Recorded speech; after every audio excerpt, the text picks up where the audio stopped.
irmãos localizam um texto sagrado, eu gostaria de externar minha gratidão a Deus por mais uma vez estar cooperando dentro de casa, né? Agradeço a irmã Nelma, a irmã Madalena, que fizeram o convite, ao pastor Valmir pela confiança, a todo o presbitério que está aqui na minha retaguarda, aos irmãos que estão à minha frente pelas orações. Me sinto pequeno, pregando no altar com tanta gente que sabe mais do que eu, os irmãos dos senhores, as irmãs que pregaram, mas Deus faz conforme a sua vontade. Primeiro livro de Samuel, capítulo 1, versículos 4 ao 10. Primeiro livro de Samuel, capítulo 1, versículos 4 ao 10. Está escrito assim: E quando o tempo de Elcana ofertar chegava, ele dava a Penina, sua esposa, e a todos os filhos e filhas dela porções. Mas para Ana ele dava uma porção digna, pois ele amava Ana. Mas o Senhor havia fechado o seu ventre, e a sua adversária também a provocava severamente para afligi-la, porque o Senhor havia fechado o seu ventre. E como ele assim fazia ano a ano, quando ela subia à casa do Senhor, deste modo ela a provocava, por isso ela chorava e não comia. Então disse Elcana, seu marido, a ela: Ana, por que choras tu? E por que não comes? E por que o teu coração está entristecido? Não sou eu melhor para ti do que 10 filhos? Assim, Ana se levantou depois de eles haverem comido em Siló, e depois de eles haverem bebido. Ora, Eli, o sacerdote, assentou-se um assento junto a uma coluna do templo do Senhor, e ela estava em amargura de alma, e orava ao Senhor, e chorava sobejamente. Por bondade, antes de assentar-se, repita assim comigo: ventre fechado, e projeto gerado. Amém. Pode sentar. Amados irmãos, o texto que lemos é um texto familiar da igreja. O texto que lemos é um texto que é tema de hinos, de peças, de congressos, de festividades. É bem normal nós encontrarmos pessoas que falam da história de Ana e Samuel. É normal que nós escutemos falar mais de Samuel do que de Ana, porque Samuel teve um papel importantíssimo na história do povo de Israel. Samuel teve um papel importantíssimo na história do povo de Israel. Os irmãos me permitem tirar aqui rapidinho. Agora veja aqui, quando nós falamos de Ana, nós logo lembramos de choro, dor, oração e milagre. Ana, ela entra dentro de um cenário de crise moral, espiritual, social e econômica, e ela entra neste cenário para mudá-lo. Ela entra neste cenário para quebrar algo que vinha acontecendo, para mudar uma linhagem de fracasso que havia acontecido. Nós, para entendermos o contexto do livro de Samuel, do primeiro livro de Samuel, nós temos que olhar para o livro dos juízes de Israel. Após a morte do líder Moisés, aquele que havia tirado, aquele que havia sido denominado de libertador pelo próprio povo, porque através da sua liderança o povo havia saído do Egito. Antes Deus já havia escolhido alguém que tinha testemunho, a saber, Josué. Este conduziu o povo a atravessar o Jordão e chegar na terra prometida. Este conduziu o povo a vencer grandes guerras. Era guerreiro aprovado por Deus. Porém, todos nós temos um prazo de passagem aqui na terra. E aí, quando Josué morre, é levantado um juiz, o primeiro dos 14 juízes que julgaram Israel, Otiniel. E acontece que o livro de Juízes nos mostra que um juiz vinha, julgava o povo se mantinha na linha correta, o povo se mantinha nos caminhos do Senhor. Mas quando este juiz passava e o povo se voltava às suas idolatrias, Deus apertava o povo para voltarem a Ele. De maneira que, quando o povo chorava, quando o povo lembrava do Senhor, Deus levantava outro juiz, e este julgava, e o povo voltava aos caminhos. Mas, porém, quando o juiz passava, o povo caía no erro de novo. Isto aconteceu durante 14 passagens de líderes, durante 14 juízes que julgaram Israel. Parece que o povo não havia aprendido, parece que o povo voltava-se sempre à estaca zero do propósito de Deus. Agora veja que Juízes também nos deixa claro que, pelo fato de não haver rei naqueles tempos, cada um fazia o que parecia bom aos seus olhos. E aí entra o perigo do relativismo, porque relativizar a verdade é torná-la flexível para ser adaptada às minhas vontades. Ou seja, se cada um fazia o que parecia bom aos seus olhos, alguém tinha uma visão sobre pecado, mas alguém já não concordava. Alguém julgava algo como pecado, mas alguém julgava como ato bom. Então, na realidade, estava acontecendo uma bagunça, porque cada um fazia o que queria. O povo vivia de altos e baixos. A desobediência foi a marca do tempo dos juízes, de maneira que todas as vezes Deus castigava o povo. Ou nós esquecemos da história de Gideão, que malhava trigo no lagar, escondido dos midianitas, porque o povo estava sendo castigado pela apostasia. Só que, através de uma mulher, e detalhe, estéril, Deus resolveu mudar o cenário. Às vezes nós achamos que Deus virá montado no cavalo branco, com um exército muito grande, com seus anjos, arcanjos, serafins e querubins, para mudar uma situação.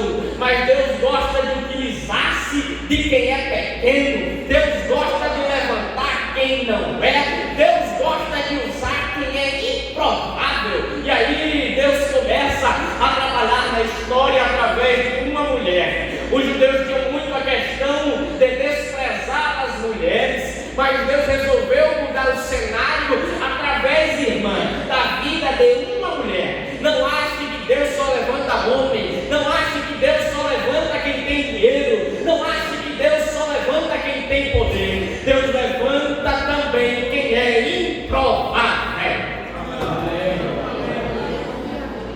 E o detalhe, além dele contrapor as tradições, porque os homens tinham a questão de excluir as mulheres da maior parte das atividades. Ou seja, era quase que improvável pensar que o futuro da nação viria do ventre de uma mulher. Ainda havia o fato da mulher ser estéril. Havia um homem chamado Elcana, de Ramataim Zofim, ou também chamado Este tinha 2 esposas. O nome da primeira era Ana e o da segunda, Penina. Só que o texto da ênfase, que Penina tinha filhos e Ana não tinha.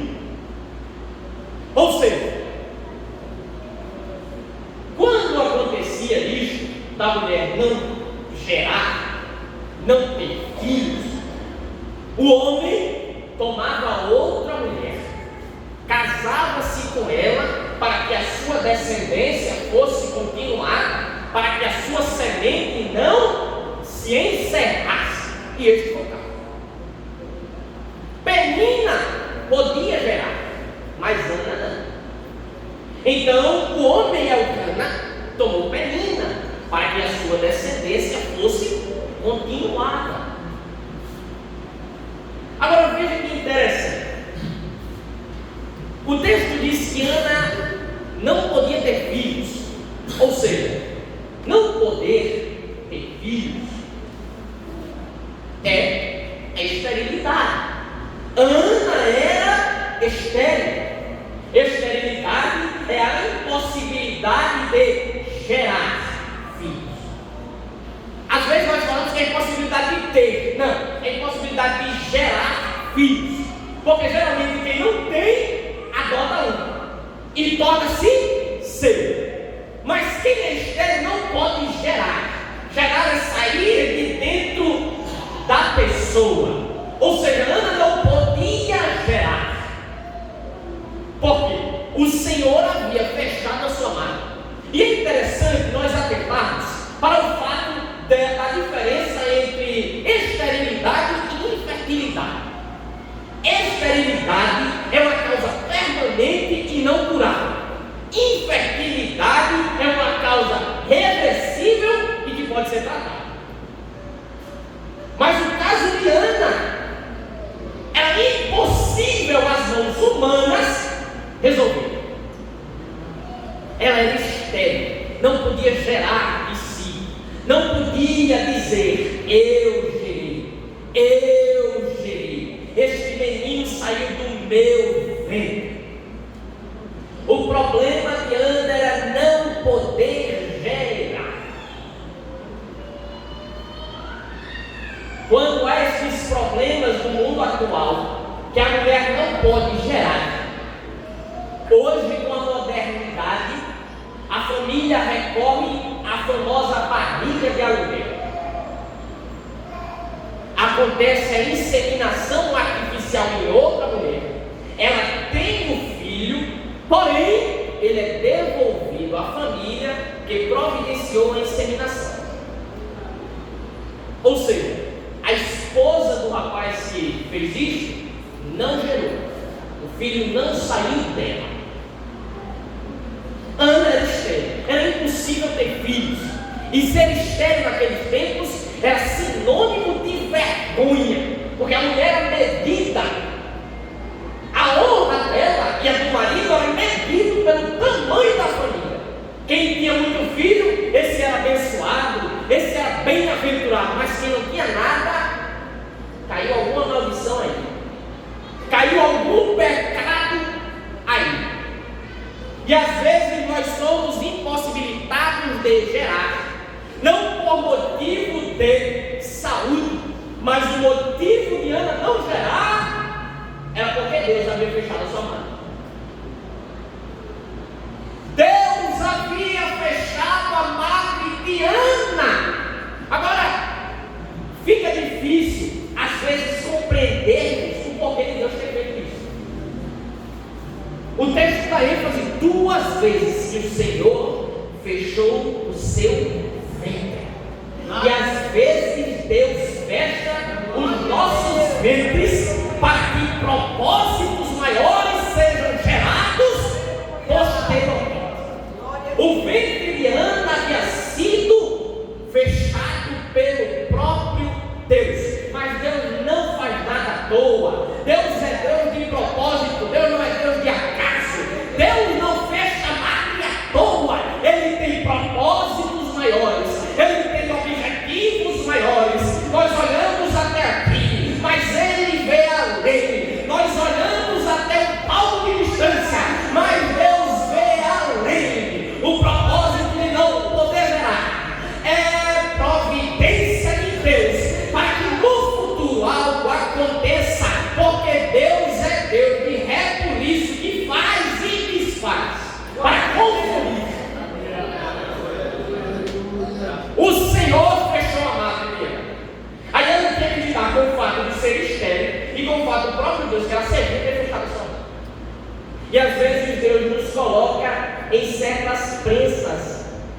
difíceis de compreendermos.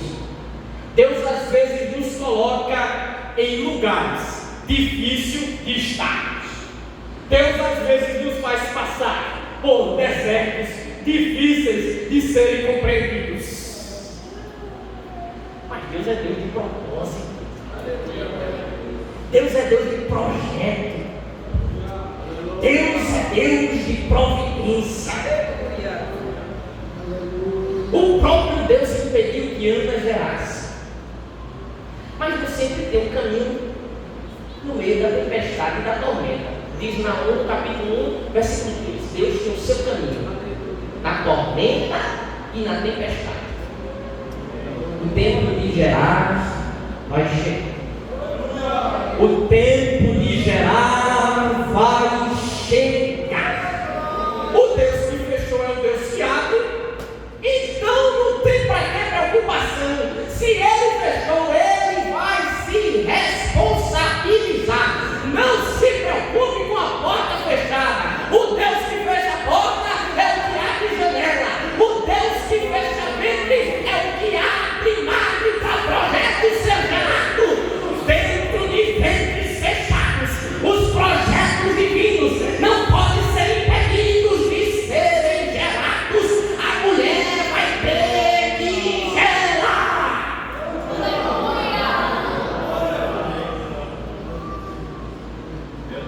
Ana ainda tinha de lidar agora com outro ponto.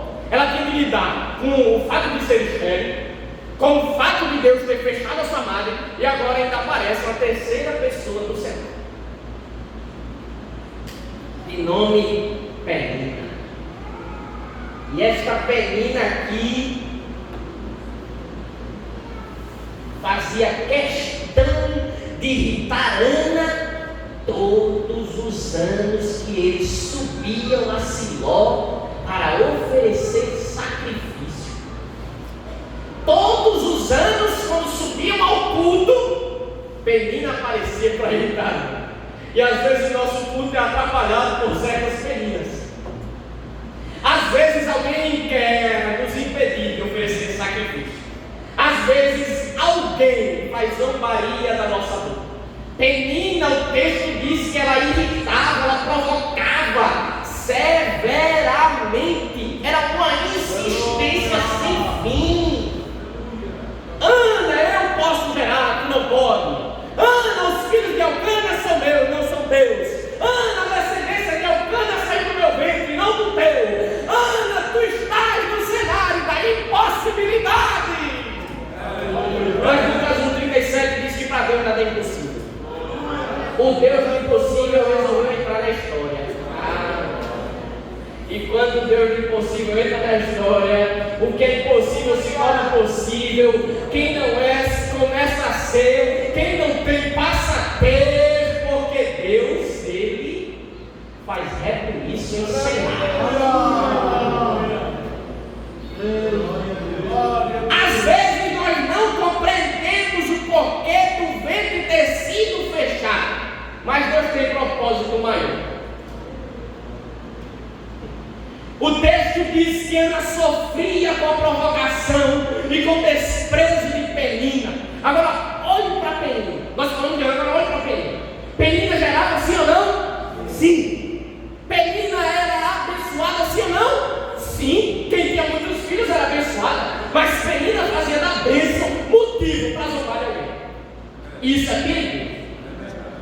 Porque tem gente que faz da bênção, pastor Valmir, motivo para tirar onda de alguém que ainda não foi alcançado. Aleluia. Tem gente que faz da bênção motivo de desprezar o outro. Cuidado. Cuidado, porque Deus às vezes alguém pega alguém que está embaixo e coloca por cima. E quem está em cima ele coloca por baixo. Tem gente que faz da bênção motivo de chacota. Penina, em vez de desfrutar da bênção, não. Penina usava a bênção que ela tinha recebido para provocar quem não tinha recebido ainda. Isso é perigoso. É perigoso porque Deus às vezes abre as portas do céu para a pessoa. Meu Deus. fazer da sua bênção motivo de zombaria para comigo. Cuide do que é seu. Zele pelo que é seu. O tempo do outro vai chegar. Cuide do que é seu. Deus está falando. Não use a bênção para provocar ninguém. Deus não é só Deus seu, é Deus dos outros também. Porque tem gente que diz assim: olha, meu Deus. Não, mas Deus é comigo, mas é pelos outros também.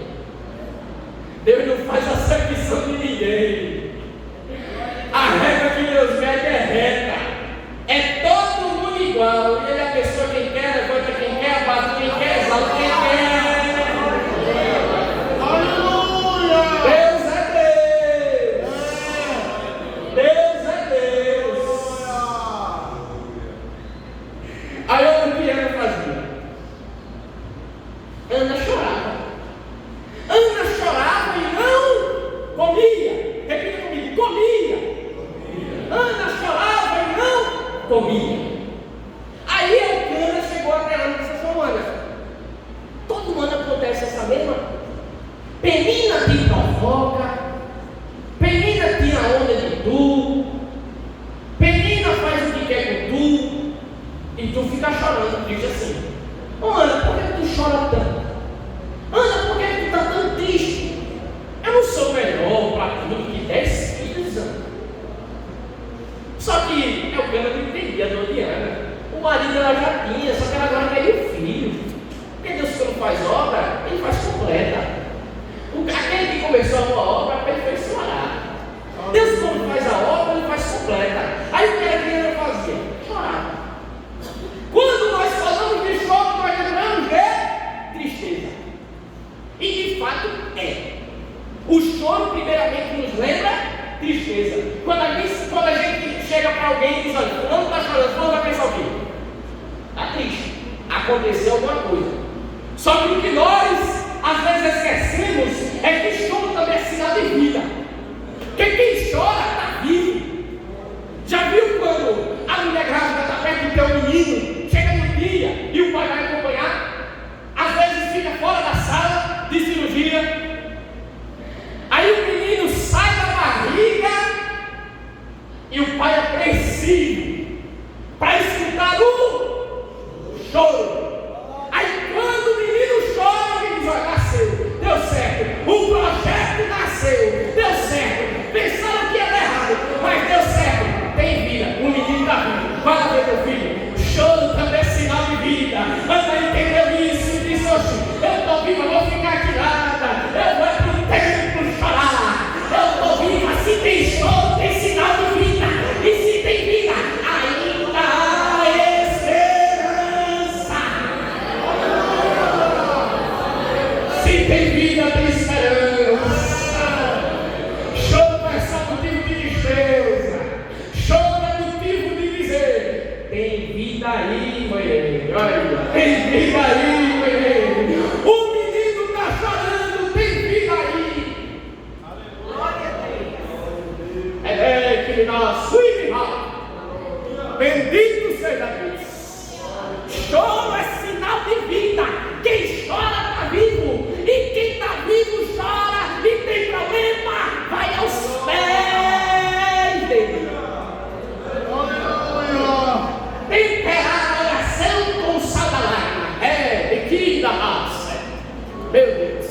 A Ana, ela em vez de cruzar os braços, Ana em vez de permanecer no ambiente da provocação,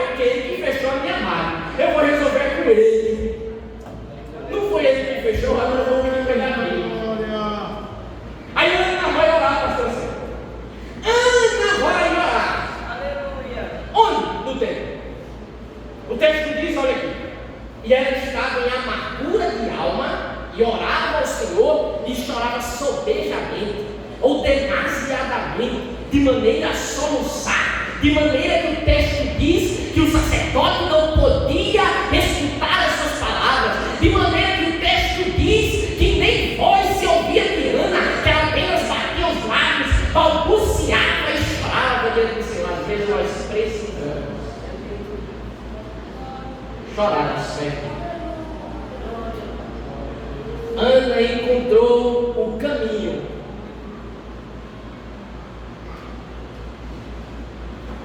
onde a impossibilidade se torna possível. Ana descobriu que era melhor estar no ambiente da oração. Aí Ana foi orar. E Ana orando, ela faz um voto. A quem? A Deus. Ó Senhor dos Exércitos, é a primeira vez que essa expressão aparece na Bíblia. Jeová Sabaoth, o Senhor dos Exércitos. Ó Senhor dos Exércitos, se tu verdadeiramente atentares para a aflição da tua serva, conta aí quantas vezes? Serva.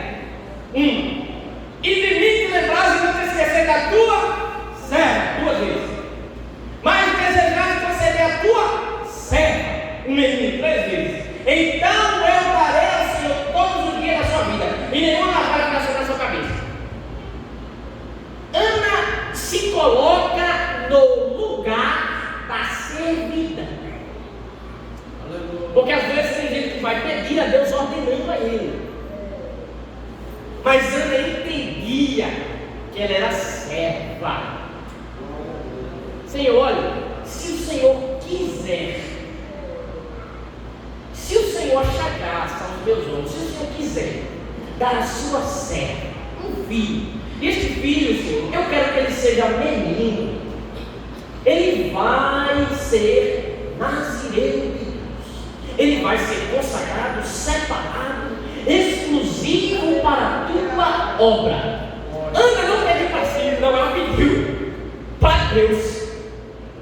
Ela pediu o menino, mas não era para ser dela, era para ser dele. Ana estava dizendo assim: olha, Senhor, eu vou entregar a primazia, o meu primeiro filho, aqui, é teu. Aleluia. A primazia é tua, o menino vai servir na tua casa. Eu reconheço que sou serva.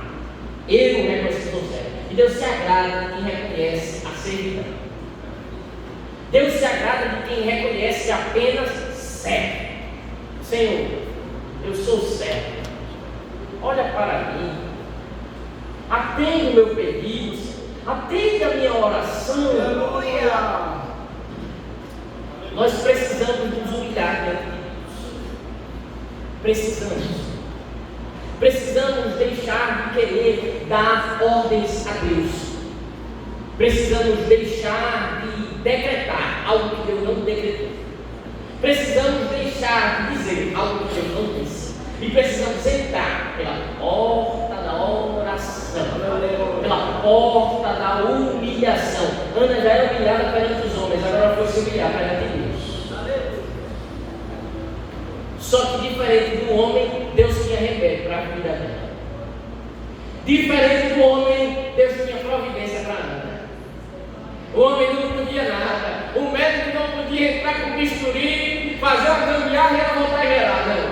Mas Deus podia. E pode. E poderá. Olha o que o texto diz. Ana falava em seu coração, somente os seus lábios se ouviam, e a sua voz não era ouvida. Por isso Eli pensou que ela estivesse ébria. E Eli disse a ela: por quanto tempo tu ficarás ébria ou embriagada? Afasta de ti o teu vinho. Agora olhe para cá, olhe para cá. Repare bem. Ana estava no templo, sim ou não? Sim, Ana estava no templo. O sacerdote estava sentado junto a uma coluna do templo. Ou seja, os dois estavam no mesmo ambiente. Só que havia uma diferença. Eli estava no templo, Ana estava no culto. Há essa diferença. Eli estava dentro do templo, porque nem todo mundo que entra no templo participa do culto. Mas Ana estava no culto.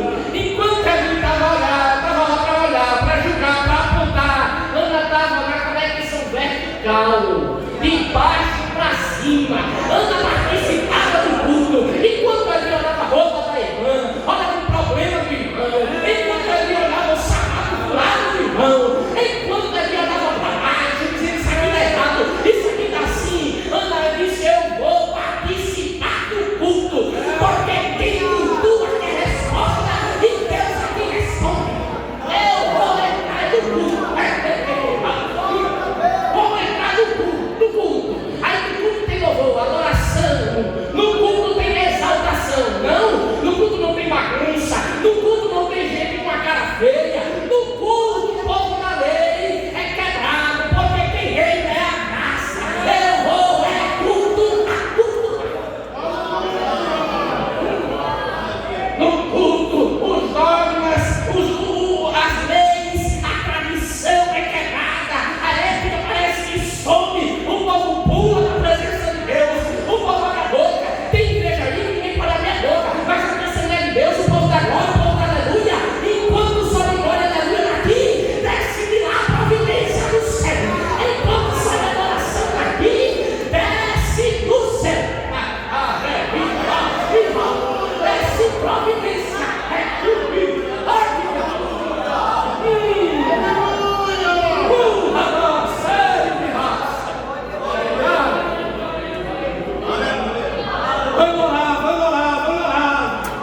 Enquanto Ana orava, aí aconteceu o que eu orava pensando, e o Espírito falou no meu coração: uma cirurgia celestial. Foi, eu não sei nem onde eu tirei isso, mas o Espírito soprou aqui e eu vou dizer: aconteceu uma cirurgia celestial, de maneira que não precisou de médico, não precisou de bisturi, ninguém viu maca, ninguém viu enfermeiro, mas o dono do hospital é Jeová Sabaoth, o Senhor dos Exércitos. O dono do hospital é Jeová Rapá, o Deus que cura. O dono do hospital é Jeová Jireh, o Deus da providência. O nome do cirurgião é Jesus Cristo, e o enfermeiro que cuida antes, durante e depois é o Espírito Santo.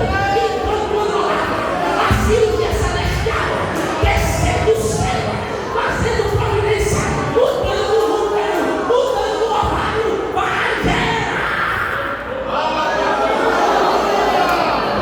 Tem adoração, sim, tem adoração, não quer correr. Sim, enquanto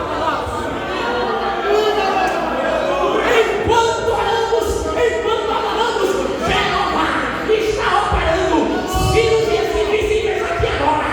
E quem tem câncer, Jeová tira. Quem tem caroço, Jeová expulsa. Quem tem hérnia, Jeová cura. Ele é Jeová, o Deus é cura.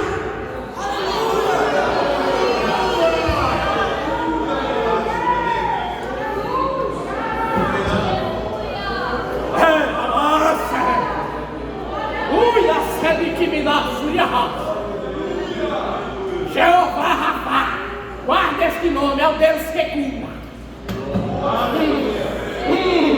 Alguém disse que vai dar errado. O vento está fechado, Leonardo. Vai dar errado.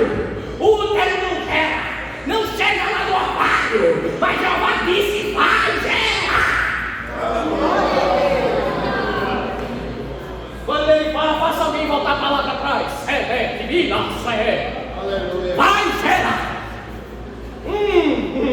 Vou encerrar. Ei, Senhor, não bebi não. Não estou embriagado.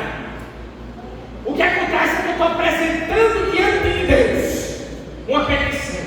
Eu estou aqui amargurado, a minha alma está cansada. Eu estou aqui aliviando o peso dos meus ombros. Eu estou aqui jogando meu fardo, lançando a minha ansiedade. Aleluia! Eu estou aqui falando com quem tem poder para atender a minha causa. Deus não terceiriza serviço lá para dele. Deus não terceiriza canal para falar com ele. Que vida! Eu estou aqui amargurada de alma, eu preciso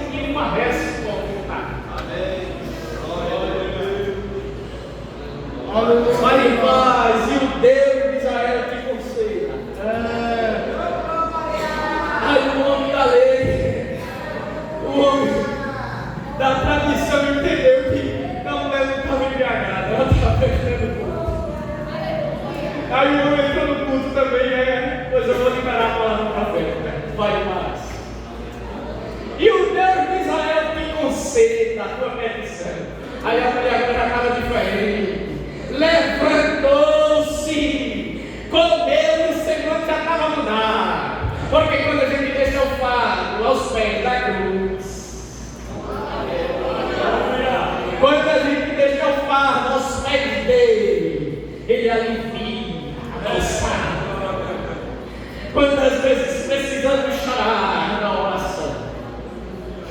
Aí o texto diz, e aqui encerra: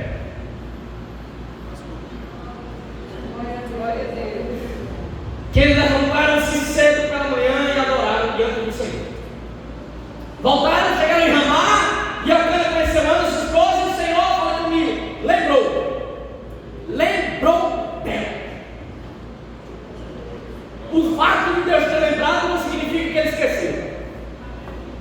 Significa que ele atentou-se, ele inclinou-se para ouvir.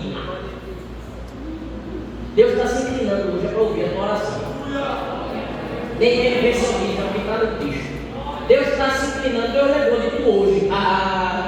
Deus lembrou de tu hoje e vai operar a cirurgia celestial e o projeto dentro do ventre fechado vai ser gerado.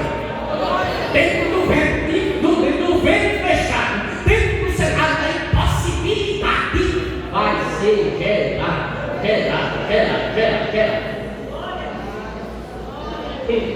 Portanto, sucedeu que quando chegou o tempo,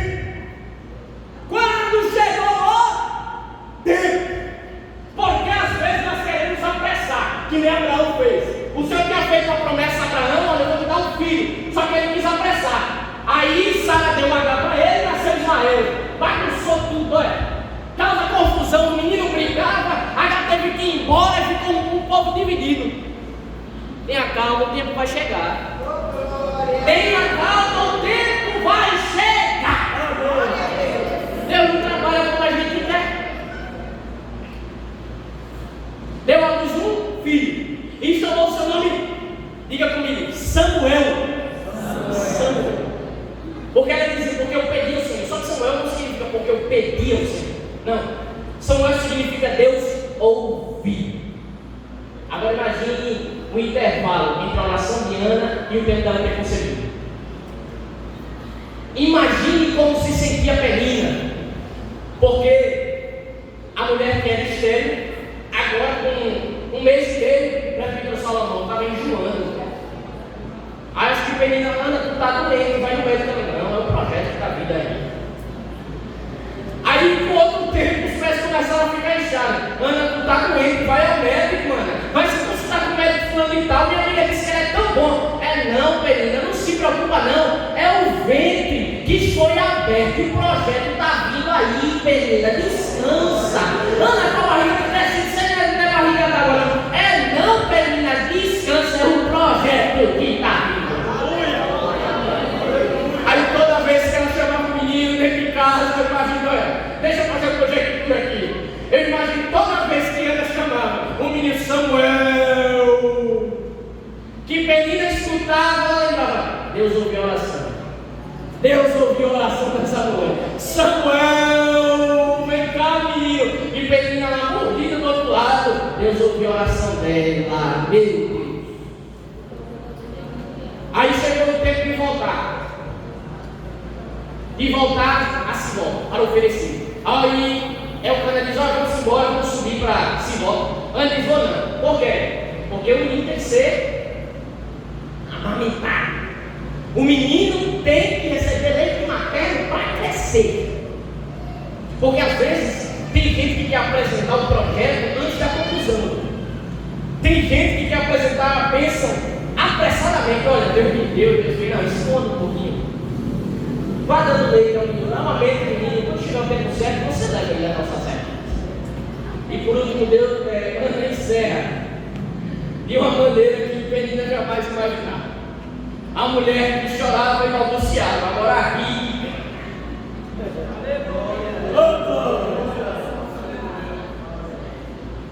Deus muda cenário.